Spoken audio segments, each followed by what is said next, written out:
Welcome back to the show, folks. This is a bank holiday Monday mashup. Hope you're all having a great Easter. I hope you ate all the eggs and stuffed your face, all that good chocolate and stuff like that. Um, what a weekend of football. We're going to be going through a Premier League review. Unfortunately, I have no slides tonight because I had put together a bunch of real good slides, but apparently there's a problem with StreamYard at the moment in terms of slides and all that kind of stuff and graphics and all. But we'll have a bit of crack tonight. We'll go down through some of the results, give our thoughts on them. I have some news here and stuff like that. I had lovely slides to back up the news stuff and all, and we're going to talk about a lot of stuff. But that's just the way it goes and all. But however, that's sorry about that. That's the way it goes. So we have to get into it. We have to bear with it. We have to do what we can do as best we can when StreamYard lets us down, but no doubt it'll be fixed. But let's begin with our Premier League review. And we start off the lunchtime one on Saturday. It was Man United versus Everton. I won't say a big win for United, but a needed win for United. They had been on a bit of an interesting run, to say the least. But however, Scott McTominay getting the first goal on 36 minutes. I was listening to a number of content creators and they were worried about how McTominay was playing.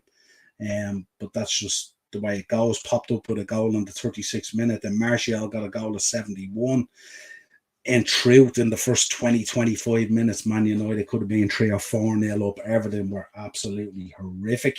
Some of the game that I seen, their midfield was all over the place. I don't know what formation they were playing. I think at times Deutsch was as bewildered as the players. But United absolutely ran them ragged and sailed out 2-0 winners. The only downside for United is Rashford went off with a groin injury. We haven't got a full update on that yet, but he'd be a big loss for them. But that was the first game. That was the lunchtime game. Let's get into some comments here. Good evening, Henry from sunny UK. Absolutely. Folks, Henry Ray Baker channel. He's 1 from 100 now. Get over there and drop the man a sub and push him over the 100. And just to let you know, folks, he has a live at 7 p.m. tomorrow, a Q&A session. So make sure you tune into that as well. And Joanne is in. How are you, Joanne? Hope you're all good. Did the new cat arrive? And Henry, hi, Joanne. Shared out. Really appreciate that. And my man, Warren's Team Talk. Good show yesterday that he had. Or not yesterday, Saturday it was really, really good. Interesting stuff came up on that. All good, my friend. A little bit worn out, really. I was working hard this bank holiday weekend. I had a lot to do. And Henry, hi, Warren. Hi, Joanne. And Acers. Linesman accidentally elbowed Robertson. Don't why people and Liverpool players complaining about it. It's the most unusual accidental elbow ever. I don't know whether it was accidental or not. I don't know whether you flick your elbow up like that when you're talking to a player, but each to their own. We'll see what comes out of it anyway. I wasn't too bothered by it anyway. I was hoping maybe that in him elbowing Robbo, it might have woken him up as much as Trent when he had the row around the jacket, but however. Joanne says, hi, Warren. Henry, hi, Acers. Hi, Henry. God, you're all very mannerly here tonight now. Shout out, I'm good, Niall. Absolutely. Acers, Rashford looks to be out for the rest of the season. Wow, that'd be a massive loss for United. They'll be wrapping Anthony Martial up in cotton wool, that's for sure. That will hurt Manchester, yeah, absolutely. I'm not getting the cat now. She found a home for it. I was the last resort. I was there if she needed me. Fair play to Joanne. Probably good news as well as disappointing news. You don't want a house full of them. But yeah, that's pretty cool. Let's move on then. The next game up was Aston Villa versus Nottingham Forest. Interesting game, this one, of course, as well. But Stevie Cooper, I think, I know the board have said they backed him again and stuff like that, but I think he's in trouble. I think Nottingham Forest in trouble. They need fixing up real quick. Of course, going to Villa Park, never an easy place to go. But Traore coming up with the goal in 48 minutes. And then they were still in the game for us for large portions of this as well. And then Watkins on 90+5 sealed the fight with 2-0 to Villa. What a job Emery is down there at Aston Villa. I think they've jumped from 16 to now 6th, I think it is in the table, if I'm right. I'm not too sure. I haven't had the latest table in front of me because I can't get my slides, StreamYard. Next up then was Brentford and Newcastle. This was an interesting game. Tony with a penalty. Obviously, he had missed one earlier in the game. Imagine that, Ivan Tony missing a penalty. Framed that, clipped that one, but then made amends just before half time by scoring one, and Brentford leading 1-0 going into the break. Then Raya with an OG equalised up for Newcastle on 54 minutes. Isaac, the man in great form at the moment, with an assist from Callum Wilson, made it 2-1 on 61 minutes. And that's how it finished and ran out in the end. A huge win for Newcastle, going down to Brentford and getting that. Eddie Howe really on fire at the moment. Newcastle really on fire and looking good for a top four, I think. And a lot of teams around United at the moment will be kind of interested in that Marcus Rashford news. Certainly that will have implications on the top four situation. But we also noticed as well, Anthony Gordon going off, wasn't too happy getting substituted, had a bit of a run in with Eddie Howe, but since then Eddie Howe has come out and says that things are all good. But I don't know with Eddie Howe, if you're a little bit petulant like that, are things always that good? We shall wait and see. Be interesting to see in the next couple of games if he starts or where he is and stuff like that. But Newcastle on a tear at the moment. Fulham was the one that we expressed that we were concerned about. Of course, we have seen a drop off there. Obviously, the Mitrovic situation has hurt them badly as well. Him picking up an 8-game ban, which effectively takes him out for most of the season. He'll be back, I think, for the last game or two or something like that. But huge loss. He's been their talisman there for Fulham. But it was Reid who popped up with a no-G for West Ham. Big win for David Moyes and was badly needed. He was, if you look at our Thursday tier talk, we had mentioned that he was on the brink that the Fulham game could be pivotal if he didn't get a result out of it. And boy, did they. 1-0. Took an OG from Reid, though, but still got over the line, 3 points. And 3 points right now at the season, the way that relegation battle is going, is like absolute gold. So yeah, Fulham with a drop off there, and we spoke about it. Looks like they've ran out of gas.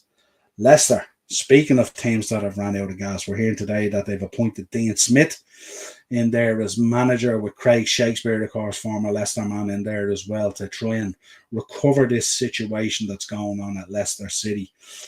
Got beaten 1-0 at the weekend by Bournemouth. A real poor situation. Billing with the goal, who's been exceptional for Bournemouth at times this season.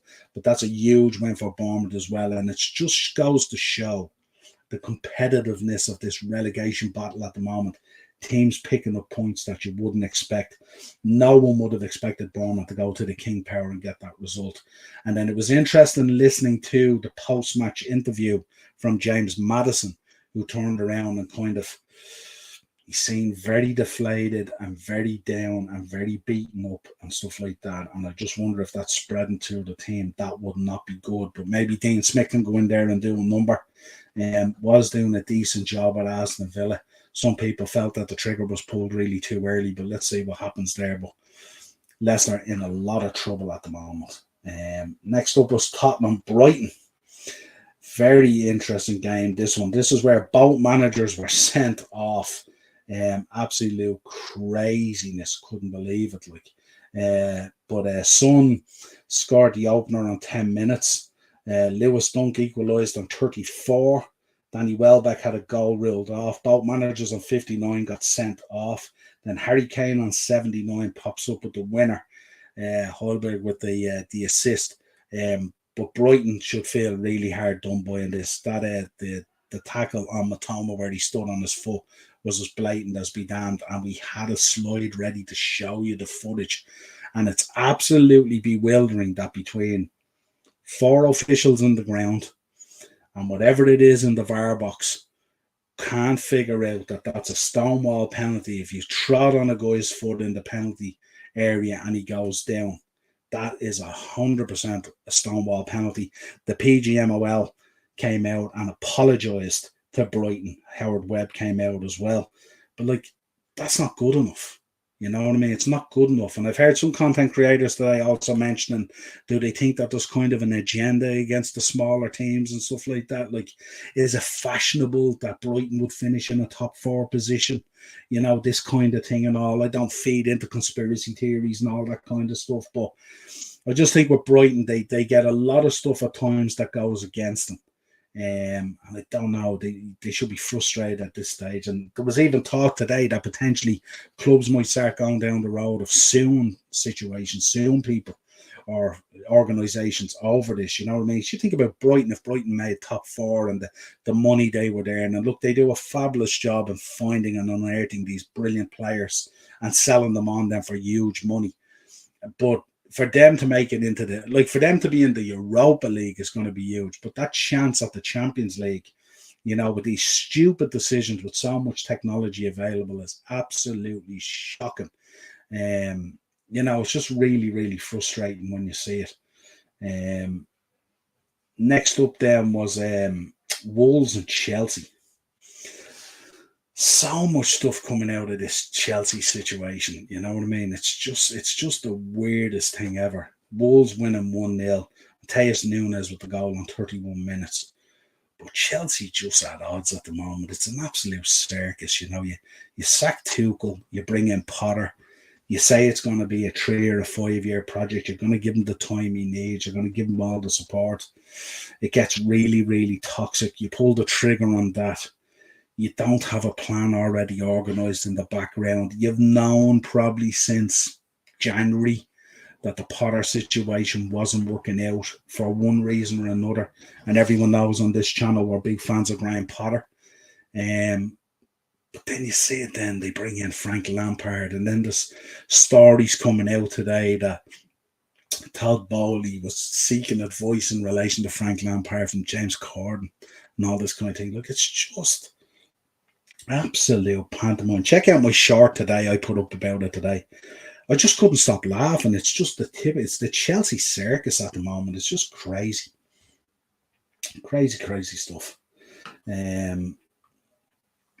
Then the evening game, which was no doubt, I predicted it on the Thursday, it was 4-1 to Manchester City. I did expect Southampton to pick up a goal. There's always a goal in when James Ward-Prowse is around. Mara got the goal on 72, but Haaland on 45 and 68, Grealish on 58, and Alvarez on 75. I'm sure Haaland was looking going, yeah, if I had been there, I would have got that penalty as well, and I would have got another hat-trick and all that kind of stuff. But how athletic is Erling Haaland as well? He's unbelievable. To take a bicycle kick like that, the size of that man to get up into the air and do that kind of thing looked absolutely phenomenal. I said it already. I knew City would put Southampton to the sword. There's no doubt about it. For me, Southampton are dead and buried. They've nothing to show at all. Nothing at all. No fight in them or nothing. And I know it's Man City. But Man City at the moment look unstoppable. I'm sure Arsenal, after the results yesterday, are going to be very, very concerned. City breathing down their backs now. They'll probably beat West Ham and bring it back to 3. And then Arsenal have to go to the Etihad, and that's going to be make or break in the title race. But City just relish these games. And you hear people talking about how they've still got the FA Cup and they've still got the Champions League and stuff like that. Don't get it twisted, guys. I'm a Liverpool fan. These have been breathing down my necks for 5 years and stuff like that. Man City are relentless, match after match after match. They've got the squad, they've got the bench, they've got the manager. Pep is absolutely ruthless. Don't for a minute, especially you Arsenal fans who have a card in the game, don't for a minute think that all these games will catch up on Man City. Once they get into the final 2 months of the season, they just come alive, and so they did. Let's go into Sunday then. Sunday, 2 big games was in there. Leeds versus Crystal Palace. Big relegation match this was, and all. And how good did anyone expect Roy Hodgson to do as well as he's done in his first 2 games? Leeds, absolutely unbelievable. Going down 5-1 to Crystal Palace. Absolutely collapsing of the highest order. Bamford opening the scoring on 21. Leeds going, here we go. Great stuff. Get a result here. Start climbing out of this relegation battle stuff. But Crystal Palace just came alive. And right after half time, good Lord, Leeds came out of sleep. IU scoring on 53, 77. ASA 55. 2 quick fire goals. Leeds absolutely collapsed. Edward with the goal on 69. And as I said, IU on 77 with Gay getting the goal of just before half time, which was a real sucker punch for Leeds as well. But Palace just look on fire, and they don't look like they're missing Wilfred Zaha either. Massive it was. Massive. And then the final game, what a way to round out a Premier League weekend. Liverpool versus Arsenal, the Super Sunday from Anfield. Arsenal with it all to play for. Liverpool will literally just pride to play for, and that, of course, that record against Arsenal and Anfield. What way did this go? Unbelievable. Two goals from Arsenal. Martinelli in the 8th minute, an absolute calamity of a goal. Three people could have dealt with this and they didn't, and it ended up in the back of the net.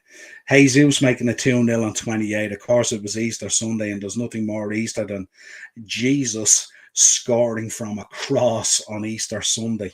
Good Lord, made it 2-0. And at that point, I was thinking, this is going to get bad. This is going to get toxic. And if it gets toxic real bad, is this the moment that the gaffer might throw his hands up and go, I've had enough. I can't do anything about this. So I was really getting worried about it. But then Mo Salah, just before halftime, cropped up with that goal. Took it lovely as well. Wasn't an easy one either. I know it was close and stuff like that, but defenders around him, Ramsdale around him, stuff like that, but snuck it in there and went in 2-1. Of course, the bust up with Trent and Granit Xhaka triggered the whole thing and turned it in our favour again. Not dissimilar to the blow by Arteta and Klopp last season. These players decided it's time to man up. It's Anfield, it's Liverpool, a bit of pride in the jersey. Let's get out there and get at these guys. And when Xhaka kind of went back into his shell and went kind of hiding somewhat, a lot of players look to him. He's a leader in there, and his turnaround has been phenomenal. But you know, we've seen it before at times. If you can control him in a game and stuff like that, sometimes it's difficult for Arsenal, and they were tearing us asunder the first half an hour. We came back. The Mo Salah missed a penalty on 54, which could have made it 2-2. But Bobby Firmino comes on. Bobby Dazzler, as he always does, loves a goal against Arsenal. Trent with the assist. 2-2 on 87 minutes. Shame that didn't happen in the 80th minute to give us a bit more time, because I think with another 5 or 10 minutes, I think we actually would have ran out and won the game. We absolutely suffocated and choked Arsenal in the second half, back into their own half. We were attacking the Kop. The Kop was willing the ball in, and that big chance for Ibu could have smothered it across the line and put Ramsdale in the back of the net with it and all, but very unlucky not to win there yesterday. It was a good point to get under the circumstances of how it played out, but disappointing not to get the win. Blows the title race wide open now in terms of 6 points in it. City with a game in hand, and Arsenal with a big week coming up to go into the Etihad, the entertain Chelsea at the Emirates, and then the away game at Newcastle St. James. Is going to be a lot of twists and turns in this title race. Let's take some comments. Yeah, where are we? Go back up. Now we are here. Henry, the lights will go out. Absolutely. Warren's in. I did one little one earlier with Kyle the Volcano whilst was on fire. I'll have to check that out, Warren. I haven't had a chance to watch it. I was talking to Kyle, I think it was this morning or yesterday on Instagram and stuff like that. Groin strain rehabilitation takes between 8 to 10 weeks to heal properly. Yeah, absolutely. And big up Dave's LFC chats in the house. Good to see you, mate. Love the content and all that kind of stuff, the passion and all. And I think, Dave, if I right, we called it during the week, didn't we? Didn't we say it was going to be a decent score draw? So I think we were spot on in the way we called it. Henry's in. You want to drop a link in, Niall? I can hop on. Yeah, I'll drop one in now in a second. Just let me get through these comments. Anyone who wants to jump on can jump on as well. Gladly jump on with me if you want. Anyone, I'll drop the link in there. City versus Arsenal, the Etihad will be huge, massive. That's a title decider. Defo Warren, yeah. I am not sure. I am sure my BP will cope. Acers, it's insane that Erling Haaland to score 30 goals so far, beating Didier Drogba's 29 goals and still 9 games left in the Premier League to go. Frightening figures. Absolutely, he's been sensational. No shortage of stress when LFC is concerned. Oh man, I tell you. I really did think yesterday, I thought this gets toxic and they put 4 or 5 boys. Gaffer might walk through the door. Hi at LFC chats, absolutely. Dave's tops. How are you, Dave? From Joanne as well. I'll grab the link for you there, folks. Anyone who wants to jump on, you are more than welcome to jump on. We're going to go through a few news bits. You're welcome to give me your views on it. So anyone who wants to jump on, there's the link in the chat. If you want to come on, have your say on any of the topics. If you want to talk about, we're going to be talking about PGMOL. We're going to be talking about Lewis Dunk, a guy who I'm a big fan of. We're going to be talking about Arsenal respecting Hillsbury yesterday. absolutely brilliant, and not just in the ground. Footage coming from a lot of pubs down around Arsenal and stuff like that. People in those pubs watching the match, observing that minute's silence for Hillsborough. It was absolutely sensational. Huge respect for the Arsenal fan base, and also for Arteta and Martin Odegaard at the Hillsborough Memorial and stuff like that. And also, thank you very much. Really, really appreciate that. And we'll touch on it. Gary Neville's comments on Trent in midfield. I have some thoughts on that as well. Mark Halsey had a lot to say, ex-Premier League referee, had a lot to say about the elbow for Robbo. So it'll be interesting to see how that goes. Of course, we all have to congratulate Burnley. Welcome back to the Premier League. Vincent Kompany has done an outstanding job with Burnley. And even after being promoted, he turned around and says, there's no time to celebrate. We want to win this championship. That drive to win still, that fire still burns inside Vincent Kompany. Absolutely sensational. And hats off to him. And I'll tell you, Burnley, be careful, because you might have a job holding on to him. You know what I mean? Vincent Kompany has been drawn a lot of eyes at the moment in the way he's gone about his business, both at Anderlecht and at Burnley. So fair play to him. We're going to talk about Villarreal and Real Madrid as well. Bit of a punch-up in a car park after the match between two players. Should be interesting. We will touch on Chelsea's ownership becoming a bit of a circus, people getting gassed over Frank coming back, and some interesting stuff coming out today, just crazy. We already touched on Anthony Gordon, absolutely fuming at being substituted by Eddie Howe, but Eddie Howe having none of it, followed him right in and had words. Eddie coming out today saying it's all good, but is it? Let's see what happens. But yeah, anyone who wants to come on, there's the link in the chat. Let me know if you want to pop on. I'll stay in the background anyway. I won't miss you, anyone who wants to come on, because I have 0 slides tonight. I have about 8 or 10 beautiful slides in the background. I did a great slide for Vincent Kompany and Burnley. I did a great slide for Lewis Dunk. Lots of stuff. Yeah, I am, and I'm looking forward to it as well. That's going to be a real good game. Who are you going for, Acers? What are you predicting? Yeah, and in the chat, let us know, what are you predicting for the Champions League? Let's have a look. Let's have a quick look at the Champions League as well. We should look at it. Quarterfinals this week. So we got Benfica versus Inter. We got City versus Bayern. And then on Wednesday, we've got AC Milan versus Napoli, all Italian affair. And then we got Real Madrid versus Chelsea. Let us know, folks, what way you think's go. What's your predicted semi-final for the Champions League? Could Chelsea get by Real Madrid? Could Frank Lampard pull a Roberto Di Matteo? Good Lord, imagine what might happen. Should be interesting. But we'll have a look at that now, and we'll be reacting to it with our shorts and stuff like that. Acers reckon City will go past Bayern on aggregate. And he's going for City Real. City versus Real. Interesting. That'd be mad, wouldn't it? That'd be very interesting. Of course, Real, if you look at the result, we are going to talk about it. Real are there. They played Villarreal at the weekend. They lost 3-2. And Valverde and Baena, I think is Alex Baena, had a bit of a clash on the pitch, which apparently after the game in the car park ended up in a bit of a bust-up and a bit of a punch-up between both men as well. Interesting dynamic, that, isn't it? That at a Spanish game, that you'd have a mix of players parking in the car park or whatever it is. You imagine Valverde running off the team bus or something like that. There he is, there across the car park, gives him an unmerciful clatter or something like that. But Villarreal ran out 3-2 winners, which all but more or less puts pay to any chance Real Madrid had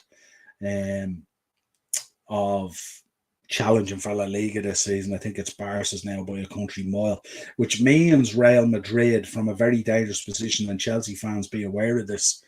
All they have to play for now really is the Champions League, and of course the Copa del Rey, where they put Barcelona out after a sensational performance last week. Benzema scoring for fun against Barcelona. So let's see, but obviously the Champions League will be the main focus. Let's see how they're going to perform against Chelsea. big, tough one for Chelsea there. But let's see, can Frank rally the troops and navigate his way through this? We've seen it before with Roberto Di Matteo. Could easily happen. Who knows what might happen? Warren's in. Real Madrid are different gravy. Don Carlo is the best. Yeah, absolutely. Don Carlo is the best. Real Madrid will destroy Chelsea. Will be like massacre over 2 legs. Let's see. Let's see. You're probably not wrong, but let's see. Let's see. We thought about it. We thought about that a bit as well. During the year, Tuchel went on to win it. We didn't expect them to get there by any stretch, but they did. So it should be interesting. Let's talk about the elbow yesterday. The elbow was an interesting one, wasn't it? Robbo, of course, walking off at half-time, approaches the linesman. The lineman seems to flick up an elbow at him. They're talking today about how it was, I think Acer's mentioned it was accidental and all, but former Premier League referee Mark Halsey claims Hatzidakis is the name of the linesman involved. Should get a lengthy ban for elbowing Andy Robertson, and it says officials should suffer the same consequences as players, including Fulham's Alexander Mitrovic. So it'll be interesting to see how this is viewed and stuff like that. A lot of the PGM are well under a lot of pressure this weekend, like most weekends, just getting calls wrong, blatant calls wrong. I mean, you could have even talked yesterday. I mean, in the Liverpool Arsenal game, the way Salah was dragged to the ground that time, that was a stonewall penalty for me, but just not given, you know. And I can see Tierney was trying to let the game flow, but just letting the game flow and then the stupidity. But however, but that's an interesting one from Mark Halsey there. So let us know what your thoughts. What were your thoughts yesterday on that elbow? Anyone who's seen it, does it look like it's accidental? It didn't look accidental to me now. As I said, it might have been the thing that Robbo needed as much as Trent did with Granit Xhaka, just to wake him up and stuff like that. But let us know your thoughts on it anyway. Chelsea owner Todd Bowley's decision to bring back Frank Lampard was reportedly aided by a surprise source, as in James Corden. So apparently he went and sought advice from James Corden in relation to bringing Frank Lampard back. I don't know. This Chelsea situation for me just becomes more comical as time goes on. It's just a very, very strange situation. Acer's back in. Kane on Sky yesterday saying that selling Mane was massive loss that Liverpool could never replace. Yeah, but I think if you look at that season that Mane had as well, I mean, it was a tough enough season as well. I think if you remember back, he was really, am I right in thinking he was really struggling up to the AFCON, and then he came back after the AFCON and he was decent, but his form was kind of in and out. And look, the thing about it is, like, sometimes there's players that are very difficult to replace, and especially if you're operating in a system where we had him, Bobby, and Salah. These guys were playing together for a number of years. They knew each other inside out. They knew each other's movements. I'm sure the amount of training those three boys put in together alone, in terms of their movement and their passing and their technique, was absolutely phenomenal. So yeah, it was obviously going to be a massive loss when he left and stuff like that. But the boy had decided to go. For whatever reason, one day we'll find out the truth about why he wanted to go and stuff like that. And he was adamant to get out of there. But if a player decides they want to go, they decide they want to go. And, you know, I think sometimes Kane puts stuff out like that, you know, by stating the obvious. But you can't turn around and say, like, if a player leaves, you could never replace him. I mean, you can always replace him. I mean, look at United. Look at how many different teams that Roy Keane played for under Alex Ferguson, and the amount of different players that came in, especially in their front lines and stuff like that. You can always replace players. It's whether that transition and that player fits into the system, or you're exploiting all his positivity there and how he plays and stuff like that, and does he fit into the system, and have you got it right? And, you know, signing any player is a risk. So I don't know. Sometimes these pundits are getting paid a fortune to state the obvious at times, you know. But I don't think it's a case that you could never replace him. You know what I mean? I think if he spoke about the Genie situation, that'd be much different, because Genie left and we truly never replaced him. But we never replaced him as in we never brought a player in. You know what I mean? That's a different situation. It's not like Mane left and we didn't bring in anyone. I mean, we had Luis Diaz operating in that position. We brought in Darwin, we brought in players, so I don't know. It doesn't hold water with me. Sometimes it's a bit clickbaitish at times from Kano. But I do enjoy his stuff. Big shout out to Lewis Dunk. I know myself and Dazzler on the show are fans with Lewis Dunk. 200 appearances in the Premier League for Brighton. Absolutely sensational. Congrats to him. And I think he's the first player for Albion to reach that mark in the Premier League. So fair play to them. So hats off to Lewis Dunk. I did have a really nice slide, but I can't put it up because StreamYard is acting the mick. We also obviously spoke about the PGMOL apologising to Brighton over that Matoma penalty claim, which could have really changed the game. And it was a huge call at the time as well. Brighton were really in the game and stuff like that. And, if Brighton had won yesterday instead of Spurs, that would have had huge ramifications. Joanne, Warren and can watch that match against City on BT. Might get drunk during it too, numb the pain. Yeah. Listen, you never know. As I said to Warren yesterday in the show, never count yourselves out. Anything can happen. Listen, lesser teams than Arsenal have gone to the Etihad and got results. Just look at last season and look at some of the earlier games this season. But I just think it's different gravy in the last 2 months of the season when it's all on the line. And it's about, can Arsenal go to the Etihad and get a result? Maybe a win or a draw? Absolutely. Absolutely. And he did score a cracking goal at the weekend. You're right, Acers. Absolutely. He's top notch. I've always been a big fan of Lewis Dunk, so hats off to him getting 200 appearances. Hillsborough, let's talk about Hillsborough. Again, I had a lovely slide laid out with Arteta and Martin Odegaard on it, and that lovely mural that they did on the cop yesterday and all the 97 and stuff like that. So it's there, and I'll probably pop it out on Thursday anyway. But I just want to say a big hats off to everyone in the ground yesterday. The minute silence was observed absolutely perfectly, as it should be, and especially at a time when there's a lot of this hate chanting in the news for all the wrong reasons and stuff like that. There's talk of trying to sign a bill at the moment to make it a criminal offence, which would be greatly appreciated and might cut a lot of that kind of crap out. But Arsenal to a man yesterday, all their fans were absolutely fantastic in observing that minute silence.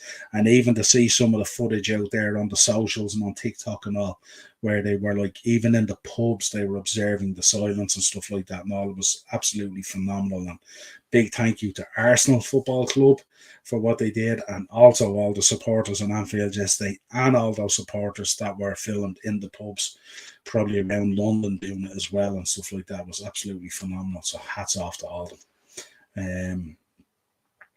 Acers back in. They were showing Arteta on LFC TV at the Memorial. Yeah, I seen the pictures and stuff. It was fantastic, and it was great to see it, and that's the way it should be observed.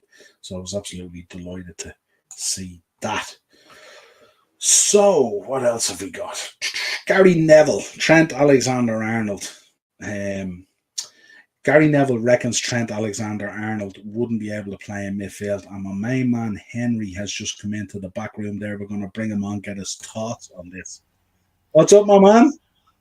Hi, Niall. How are you?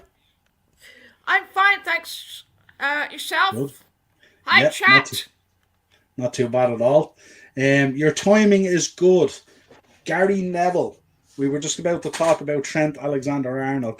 Gary Neville was talking about him yesterday, saying that he doesn't believe Trent Alexander-Arnold would be able to play in midfield. But he said that he was sensational in attack against Arsenal, but he must improve his schoolboy defending. What's your thoughts on that? Some people are right dicks, aren't they? Love it.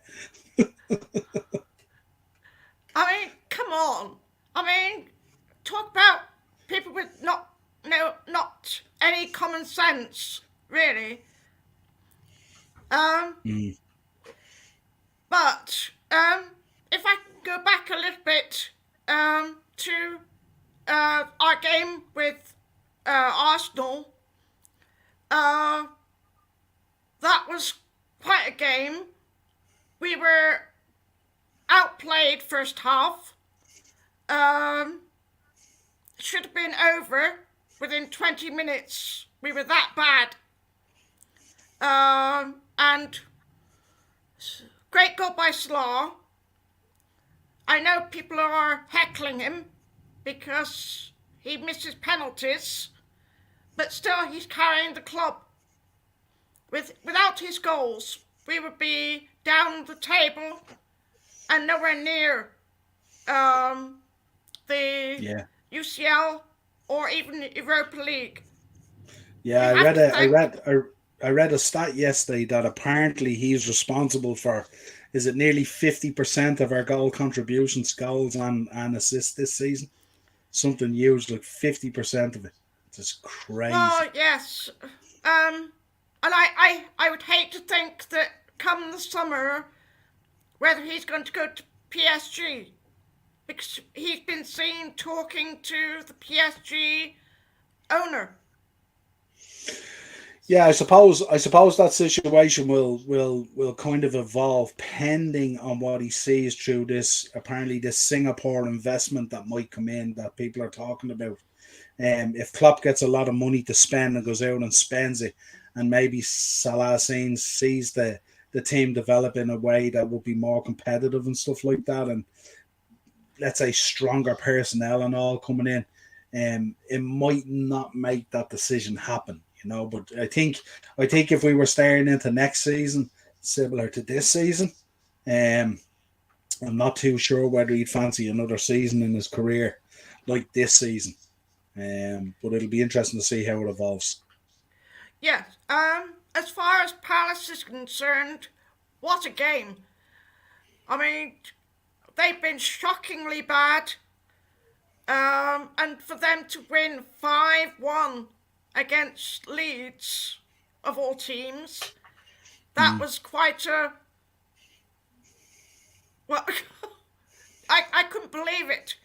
I mean, when that was on the Super 6, and I fully thought that Leeds were going to beat them. And then for them to win 5-1,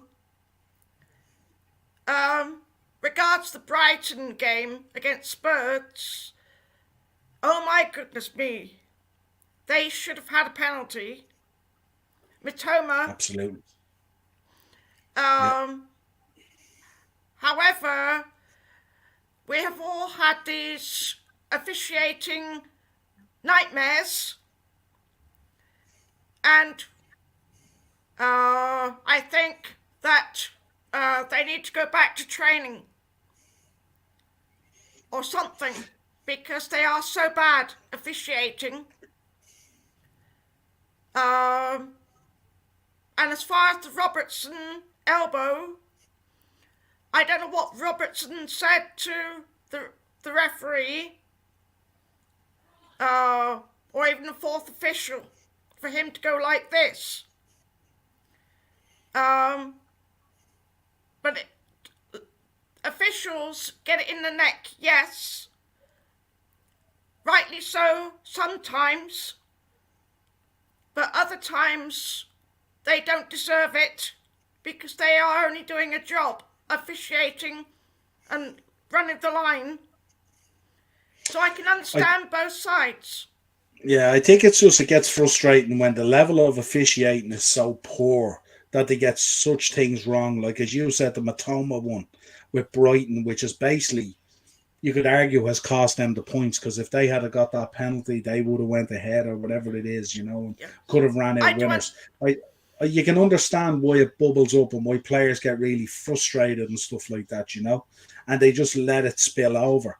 But that one yesterday was kind of an interesting one. It was kind of out of the blue. We don't know what was said, but regardless of what was said, if you raise your arm in that fashion, I mean, we've all seen what's happened to Mitrovic. And, Mitrovic didn't even elbow someone. He grabbed the referee by the shoulder to spin him around to talk to him, because out of frustration of what was going on, he was trying to talk to the referee And I don't agree with him putting his hands on the ref, but he was trying to talk to the referee, and the referee went to run off. And I don't think Mitrovic had finished saying what he wanted to say. Now, I don't agree with what he did. And, I understand myself and Darren have had a bit of back and forth about the ban and stuff like that. He thinks that there's precedent there because of it. I said, fine. I think it's excessive. But it'll be interesting to see how the PGMOL and how the Premier League and all deal with this one and see what comes out of it. And like we said, we know tonight that the linesman has been suspended pending an investigation, and we'll see what comes out of that. But hopefully, sensible heads prevail here as well, and we see what's happening. My man Kyle is in the comments here. How are you, Kyle? Good to hear from you, man. League over, Niall. Kyle was very hesitant in terms of Arsenal's chance at winning the league anyway. I know how strong he feels about Man City and stuff like that, and I'm sure he was going crazy. Kyle, I'm sure you were going crazy yesterday with Arteta with the late substitutions and that kind of thing and all, and how we had pinned you back and stuff like that, because Arsenal all season haven't been pinned back like that by a team. So interesting to get your thoughts on it. We were talking over the weekend as well, and we were chatting yesterday. But Henry, what's your thoughts on the title picture at the moment? Is it are you going Man City? Are you going with Man City on it? Well, actually, I don't think Arsenal league is over yet. I think they can still win the title because it's not over until the last game of the season. I mean, just because you're dropping points doesn't mean to say that the league is over. It's like Liverpool saying the same thing. We've been dropping points all season, but it's not over until the last day of the season. Yeah. I suppose when you look at it on the face of it, and I spoke to a lot of Arsenal people yesterday on the reaction, and also on socials and stuff, and I was kind of thinking, Anfield is not a happy hunting ground for Arsenal anyway, if you look at the record. But I suppose they would have been more positive about going because they had been turning certain records around, like the new White Hart Lane one and stuff like that and all earlier in the season. So they would have been going in a positive frame of mind to Anfield, expecting to do something. With Liverpool being so poor, seeing us midweek against Chelsea, we were absolutely horrible. There was no reason to expect we'd be any different. And after half an hour, you wouldn't have thought it was going to be any different. It was going to be more the same with Arsenal 2-0 up. And then whatever happened, the blow up with Xhaka and Trent, which was the trigger similar to Arteta and Klopp last season, woke Trent up. He brought the energy. The team brought the energy. And then, of course, having the options of Thiago and Nunes to come on as subs was huge for us to impact the game. We've often said, Henry, on the channel, when Nunes comes on, he brings a different energy even to the players around him and lifts the whole team. And that's what happened yesterday. And we kind of huffed and puffed, got back into the game. We were drawn. Salah missed a penalty, plenty of chances. Arsenal as well had a couple of breakaway chances as well.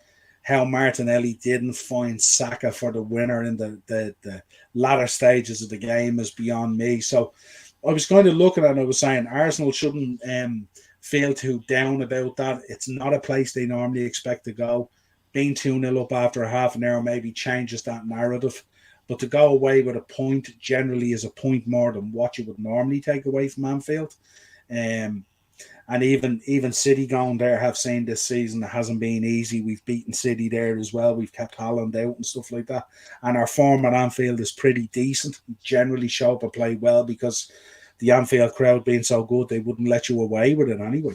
And I just think they shouldn't dwell on that. They should put that behind them and just move on to the next game. But I do think that week is pivotal. The Man City game at the Etihad, Chelsea at the Emirates, and Newcastle at St. James's is going to be huge for them. And I think if City, I'm expecting them to beat West Ham in their game in hand to bring it back to 3.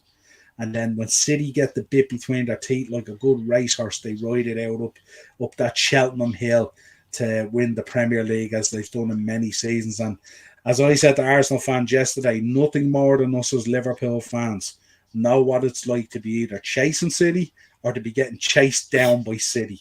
We've been ahead of City by a mile, and they've won 14 games on the trot to catch us. So we don't count out that City team any way, shape, or form. They are ruthless. And, don't think for a minute that Pep will be distracted by the FA Cup or the Champions League in any way, shape, form, or fashion. That man wants to win every game. Just look at the teams he puts out, even against lower league teams in the early stages of Carabao Cups or FA Cups. That man is ruthless. Yeah, because before the season started, we never rated Arsenal to get anywhere. And now look at them. They're at top of the league. Confidence is flowing. Okay, they should have beaten us. Yes. That's why I said that the game should have been over after 20 minutes. But when we got into half time being only 2-1 down, and then come out the second half, and it was like, whoa. Where did the team go? It's like we're seeing signs that the Liverpool we know came out of the dressing rooms, and there was like more of a belief that we can actually do something. So I don't know what Klopp said to them, but it was a whole demeanour of what I was seeing. Do you know what it felt like, Henry? It felt like probably Klopp didn't say anything. It felt like the players themselves probably had words with each other. It felt like Hendo and Trent and guys like that and Van Dijk had words with each other, and they all had words, and they decided themselves we're going to go out there and put on a performance. I don't think what we seen yesterday, the difference between the first half and the second half, was probably anything to do with what Klopp said. I'd say the players themselves spoke up and stood up to be counted. Because the reaction was absolutely sensational. It was the Liverpool of old. They were attacking in pairs like wolves. They were breaking down every attack. They were chasing down every ball, winning the ball back quick, on the counter-attack, pushing Arsenal back, suffocating them. And you know something? Hats off to Arsenal for keeping it at 2-2, because other teams would have wilted under that pressure. And of course, Ibu having that great chance towards the end as well kind of summed it up, with Salah missing the penalty as well. But that game could have ran out 6-5. It could have ran out 6-5. It could have ran out any score. But just, on another day, that breakaway with Martinelli, he'll find Saka, and Saka would have punched the winner. And then you're talking about a whole totally different situation. But I can feel for the Arsenal fans as well, and for Arsenal as well. Knowing that we're not going to have a card in the game, Liverpool, we're not in there at all. I would love to see Arsenal go on and win the league. I've said it to all the guys here and all the channels I've appeared on. I'd be very happy for Arsenal to go on and win the league. But I think the real problem for them at the moment, they're seeing this as a brilliant chance for them because it's been so long, and they might not get that chance again anytime soon, because the drop-off from us this season is not going to be the same next season. It'll be fixed up. Chelsea's drop-off is not going to be the same. You're not going to see Chelsea next season down in 11th or 12th or wherever they are. That's going to get fixed up. Newcastle are going to come very strong. They're going to have the money, and especially if they're in the Champions League, they're going to sort stuff out. Tottenham are going to come back stronger because they're going to figure out, they're going to fix up their problems and get a manager in and obviously spend some money. City will be City and be really strong. United will continue their development under Ten Hag, bringing in more players. And getting into that top four alone is going to be really, really difficult. You see the emergence of Brighton, the emergence of Brentford, Aston Villa under Unai Emery with another season and another transfer window. Look at what he's doing at Aston Villa, 16th up to 6th. Absolutely phenomenal, and going about his business in a very quiet way, chipping away at it and getting stuff done. He's going to be given money to spend if he ends up in the European spots. And it's going to be a heck of a league next season as well, with a lot of teams that haven't been in the picture for a long, long time are going to be in that picture. So I think a lot of that is the worry with the Arsenal fan base as well, that they've a great opportunity this year, and that opportunity next year may not be as afforded to them as it was this year. And I can understand that.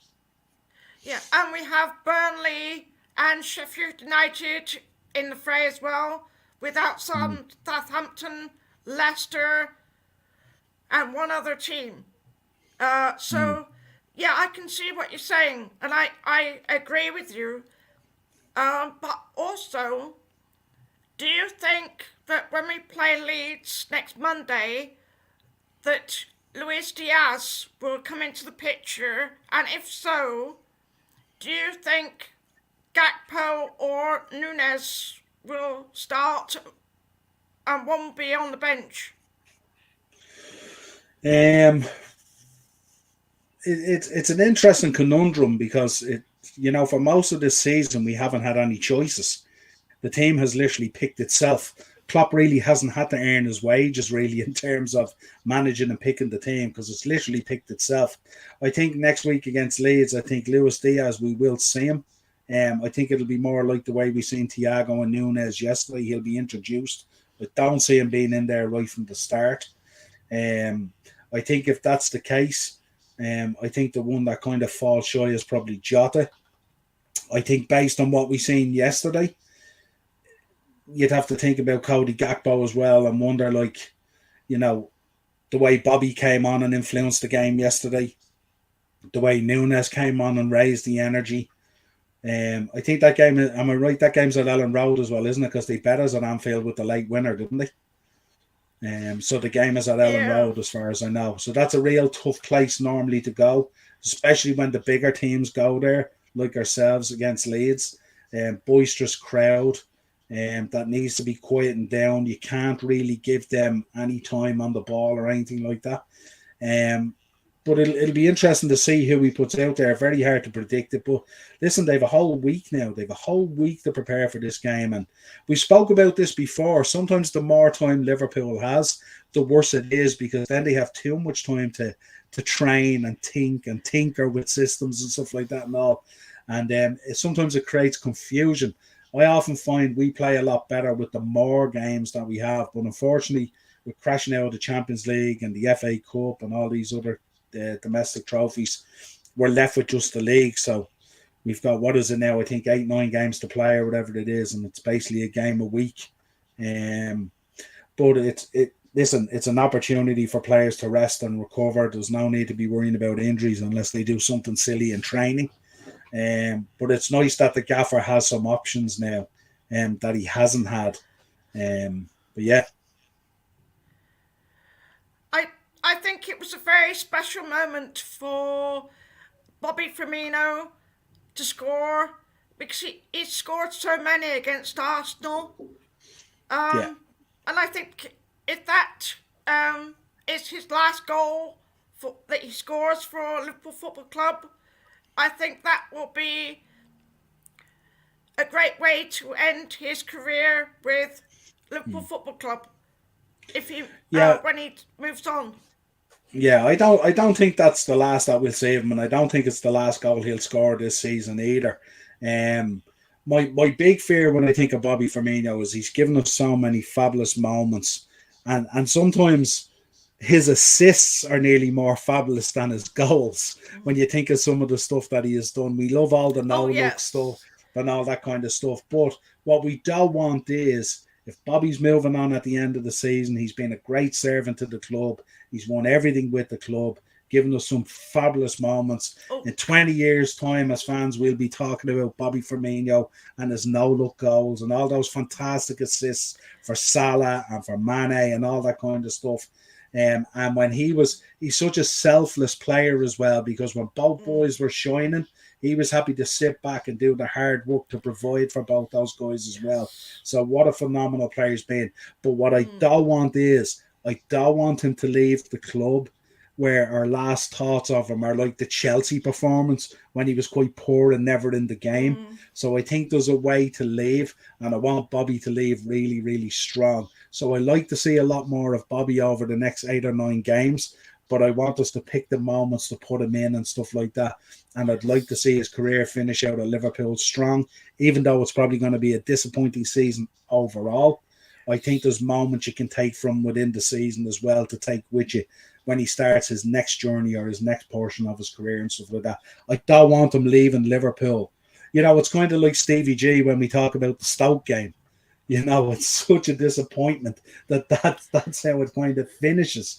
You know what I mean? When you think about how brilliant the career was. Now, I mean, look, Ideally, we wanted to finish in a Champions League final where we lift the trophy and maybe Bobby scores the winner if he's leaving or something like that. But unfortunately, that's not what we're going to get. But I hope he finishes his career out strong. I hope Klopp sees him as a vital part of the panel that's available to him there over the next month and a half. And I hope we see plenty more Bobby Firmino goals and moments and assists and no-look goals and all. But what a phenomenal career the man has had at Liverpool. Absolutely sensational. Yes, because, I mean, Brazilian players are very skillful, talented players. So, yes. And I hope that when he goes, I mean, I don't want him to go, but when we were going through all that discussion of the front three, because it wasn't working, so we were saying who should be going. Saying Salah should have gone because he can generate so much more money so that we can buy someone else. And then it was like Firmino should go because of this. And then, of course, Mane went to Bayern, scored some goals, and now he's injured. So no one likes to lose a good player from their club. But yes, I do hope that he will leave with his health high, and that whoever he goes to, I hope it's not a revival. I do not want him to play for Real Madrid, Chelsea, or Manchester.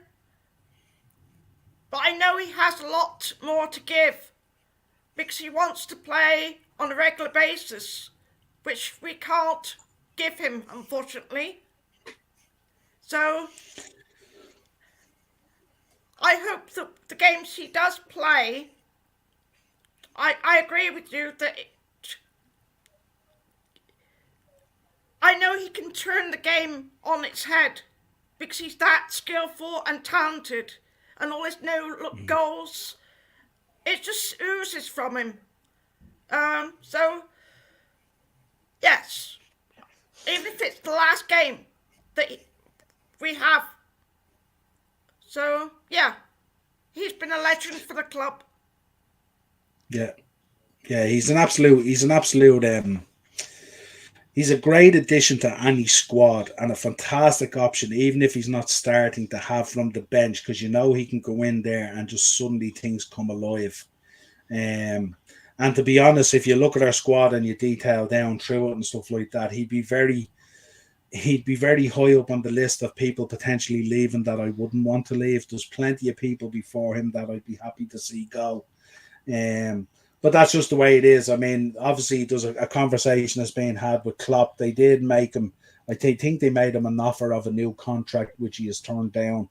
And I think it's probably time for Bobby to move on. And it's tough on us because we've had that trio there up front who have been absolutely sensational.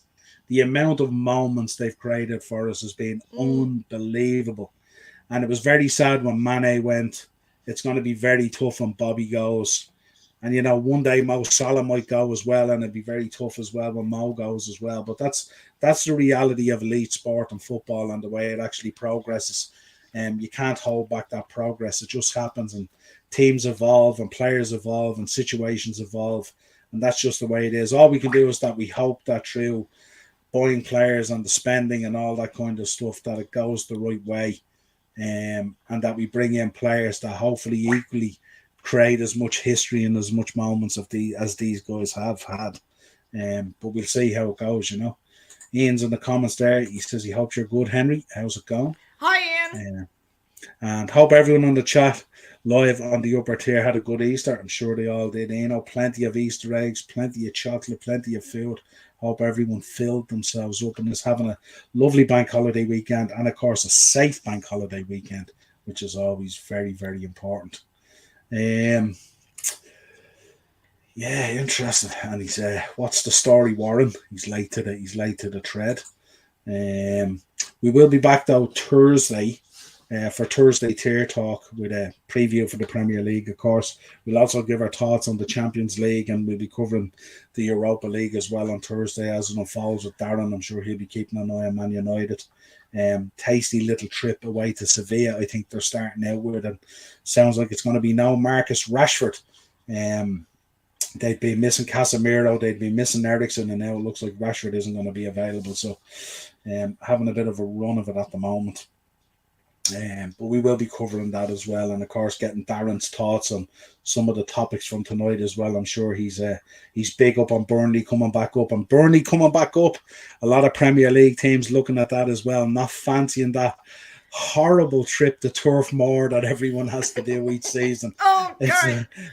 Hats off to Burnley and to the fans and stuff, but it's everyone looks forward to getting that game out of the way. It's just a tough place to go. The fans are literally sitting on your lap as you're trying to play. Ian was saying he was away in Portlaoise. I hope it wasn't the prison, I hope you were down with relatives or down with friends. There's a big prison over here, Henry, down in Portlaoise. I'm sure he wasn't near it. But yes, that's it. Another great show. Henry, really appreciate you coming on, as always. Thank you very much, Niall. Not about all. Hope you had a lovely Easter and a great bank holiday. Hope everyone in the chat is still enjoying their bank holiday weekend. Still plenty of time to enjoy it. Sit down, watch a movie, polish off the last of the Easter eggs and the chocolate. Get it out of the way quick. All the diets start again on Tuesday after Easter, don't they? Everyone goes back to Slimming World of Weight Watchers with their tail between their legs after eating all this mountain of chocolate and stuff like that. As always, subscribe to all the channels, especially Henry's. Are we still on 99, Henry, or have we hit the 100? I'm still at 99. Right, come on, someone get on there. Drop a sub on Henry's channel and get him up to 100 at least. Let's go. Get this man into triple digits, as they say. I will be back Thursday with Darren. We'll be going through all our picks and tips for Beat the Bookie as well. I'm sure there'll be plenty more conversation on some of the topics. We kind of have a bit of time then at the weekend because Leeds is until the Monday night, so there's no rush on a preview. Let's see what comes out of Liverpool over the week. We will be talking Champions League and Europa League, of course. Keep an eye out for the shorts that I'm dropping every day. I'm having a lot of fun doing the shorts as well. If you haven't checked out the Chelsea one, yes, with the circus that's going on there with Todd Bowley and James Corden and all this kind of stuff, it's absolutely sensational. I will be back tomorrow night as well, 8 p.m. on Dynamo's Dozen. If pro wrestling is your flavour, we'll be going through all the latest pro wrestling news, the fallout from WrestleMania. Black Wednesday is coming up where WWE tend to shed a bunch of their talent and cost cutting. More news coming out of the merger with UFC and Endeavor and all that kind of stuff. So if pro wrestling is your thing, 8 o'clock tomorrow night in Dynamo's Dozen. Me and Ian will be on your screens for that. Thursday is Thursday Tier Talk. Either Friday or Saturday preview for the Leeds game. And of course, Monday night you'll get the reaction as well. So we'll have to figure out whether we have a Monday mashup or just a match reaction afterwards.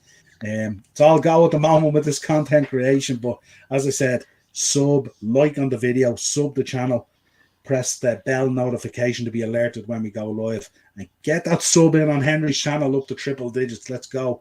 And sub to every channel in the chat. Appreciate you all, folks. Talk to you real soon.